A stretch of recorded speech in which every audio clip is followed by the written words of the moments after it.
Hello. This time I'm talking about legal jam letters. Legal jam letters. Very legal, very good sounding, very excellent sounding. Legal jam letters. They're jamming their letters, I'm talking about, that go with either a major or a minor chord. Major chord or a minor chord. Not adding anything to that major or minor chord. I am not making a number with that major chord. I'm not making a 7 out of it, or a major 7, or a 6 out of it, or anything. I'm not doing anything with it, or a minor 7. I'm not doing anything with it. I'm just making a pure major chord or minor chord.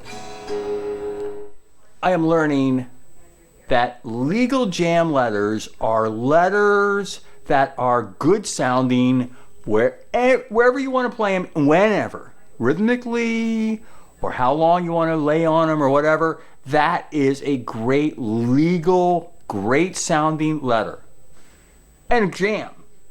So in a legal jam letter situation, in a major chord, there would be a 1, a 3, and a 5, and an 8. Everywhere on the keyboard. The cool thing though is, if your legal jam letter is played, it's going to sound great.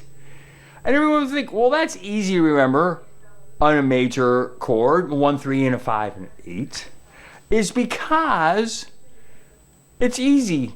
But it's so simple that people forget those notes when they're jamming. They go to other notes that don't sound so good. Here is what I'm talking about. If you're in here, like in D, and let's say the jam person, I'm going to take my left hand and use the jam person. The jam person plays not one of those letters. And I'm going to pick a especially sour one, like a +5. Listen. What is that all about? You hear the sounders? Instead of a main note, which would be like the 3 or the 1 or the 5 or the 8. Because I always like to play those 4-note octave chords. Here's an E flat. Listen, if I press a +5, it sounds kind of sour. It still sounds cool. I'm not saying it doesn't sound good. I'm saying it's not legal. It's illegal, or well, let's put it, it's right next to a major, here I am, the E flat. But it's not bad sounding, it's just kind of dissonant and just should be respected. Like you would respect something with legalness much more than you would an illegalness. So that illegal note, not to always never do it, not to say you should do illegal things, but illegal things are good when it makes a weird sound, and that's a good weird sound. But here, I'm on a great legal note of E flat. I was in D before. Here I am in a +5. It's not bad, but it just sounds... Here, I can play this. It's not a bad sound, it's just, I'm in D flat now and I'm playing a +5. Let me do a +4.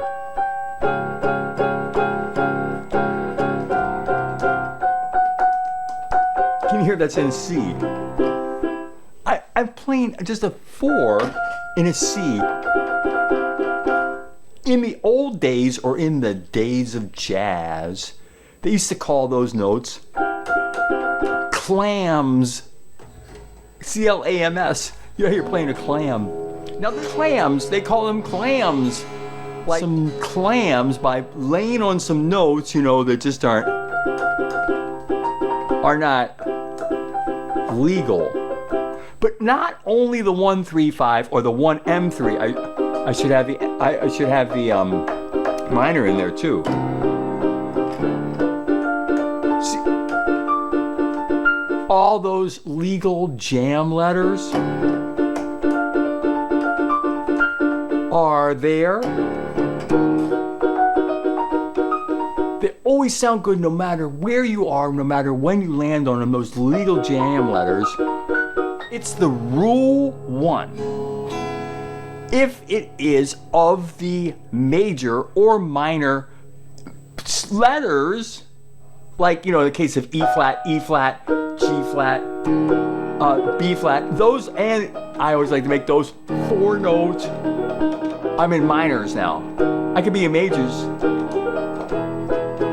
But here, my point is this. Those notes, the 1, the M3, and the 5 in a minor, and the 8, anywhere on the keyboard, will always sound good. They will always sound good. Because they're the basic. Rule 1 is play the basic letters of the chord. I mean, that's what you play. I'm playing all minors now. I mean, in other words, whatever letter, this B flat minor, B flat minor, B flat minor, B flat minor, B flat minor, and I'm just playing 3 letters, first, second, third finger. I'm just inverting, going up, taking the top note to the bottom, top note to the bottom, top note to the bottom, or the other way, bottom note to the top, bottom note to the top, bottom note to the top. This is great, but what I'm saying is this, is that those main letters are great legal jam letters. Land on them.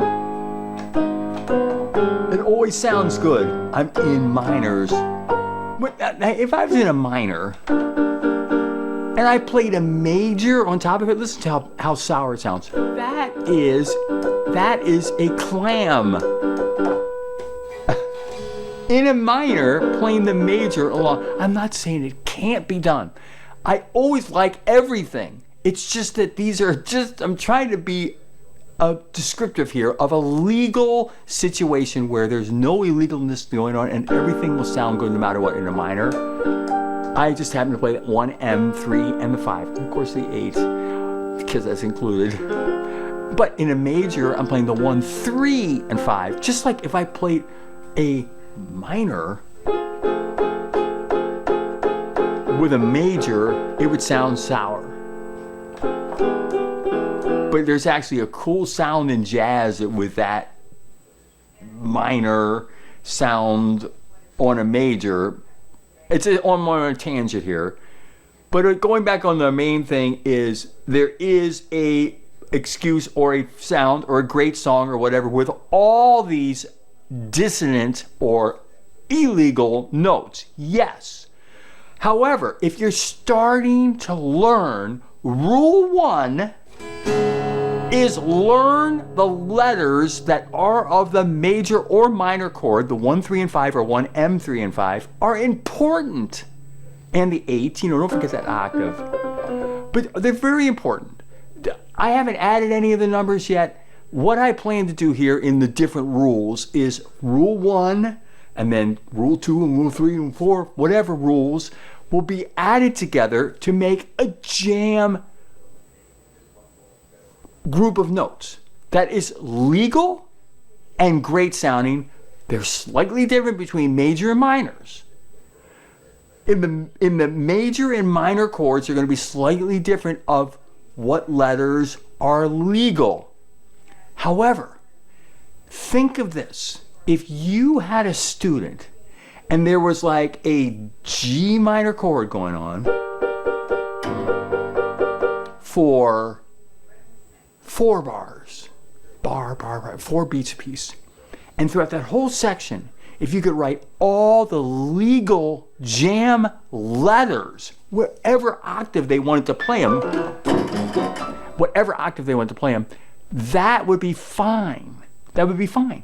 However, here's the cool thing, is that you are showing them what notes they should just play. Play those notes. And you will get at least 4 or 5, at least 6 maybe notes that are totally landable, totally great. You can skip in between those 2 notes. You can hop over them. Tell them these are the only letters you can play in this bar thing. And you're saying, well, you're limiting the student. No, you're not. You're teaching the student then these are such great sounding notes. Then the student can think about phrasing and grouping them and rhythmically doing them within that bar period of time. 4 bars, 2 bars, 1 bar, whatever. This is what I would do. I would write out the letters of all the possible legal sounding great notes and just say, just play those notes during this time during your jam. And because the time's going by, because music is great, it's timing by, that makes the student, it's so fast that they only have a time to choose 4 or 5 or 8 the most notes or whatever in a 4-bar period, because there's so much time flying by. And by putting them on the paper, like here are these 4 bars, 2 bars, these are the legal letters you can play. So there's different groupings of different, whatever the chord is you're playing down. That is such a great thing, because it shows all the legal letter, and they have to hop in their brain between legal letter, and they'll never make a mistake. It'll always sound good. They won't have a clam. You know, a clam. Can you hear the sound? Instead of, and I'm just saying for right now, I'm pulling some clams.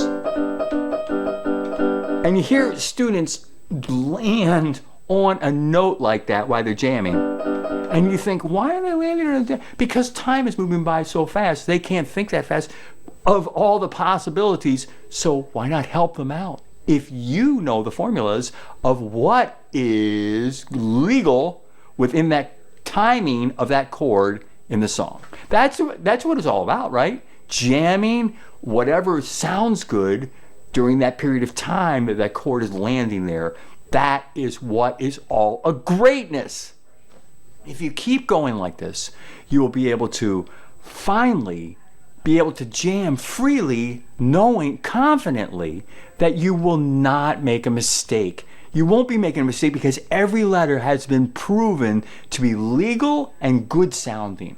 And not saying you can't go to the legal notes right around it, like go quickly there and go do to a legal note, stuff like that. That'd be cool too. But this way, you lay the foundation of all those beautiful sounding notes. And that way, you can jam more freely. I think that's cool.